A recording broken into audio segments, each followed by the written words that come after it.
চলতি সপ্তাহে টিআরপি তালিকায় শীর্ষস্থান দখল করে নিয়েছে জিতু কমল ও দিতিপ্রিয়া রায় অভিনীত চিরদিনই তুমি যে আমার ধারাবাহিক।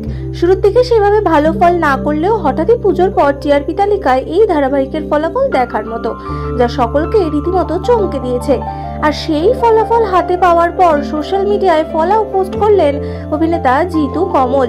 টিআরপি তালিকায় ভালো ফলাফলের পর জিতু নিজের ফেসবুক ওয়ালে লিখেছেন, সফলতা কখনোই আমাকে উত্তেজিত করে না, ব্যর্থতা কুৎসা আমাকে ভেঙে ফেলতেও পারেনি।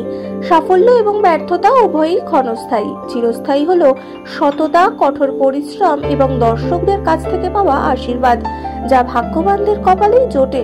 ধন্যবাদ শিব ঠাকুর, ধন্যবাদ আমার ভগবান দর্শক এবং ধন্যবাদ ইউনিভার্স।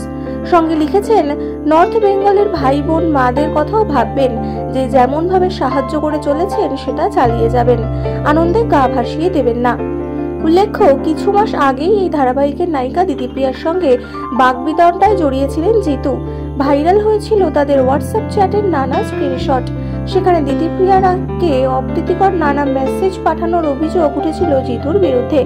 সেই বচসার জেরে ধারাবাহিক বন্ধ হয়ে যাবে এমন গুঞ্জনও শোনা গিয়েছিল। তবে সেই সব গুঞ্জনে জল ঢেলে সকলের ভালোবাসা পেয়েছে আর্য অপর্ণার জুটি। অন্যদিকে ধারাবাহিকের এমন সাফল্যে খুশি দিতিপ্রিয়াও। সদ্য অস্ত্রোপচার হয়েছে অভিনেত্রীর।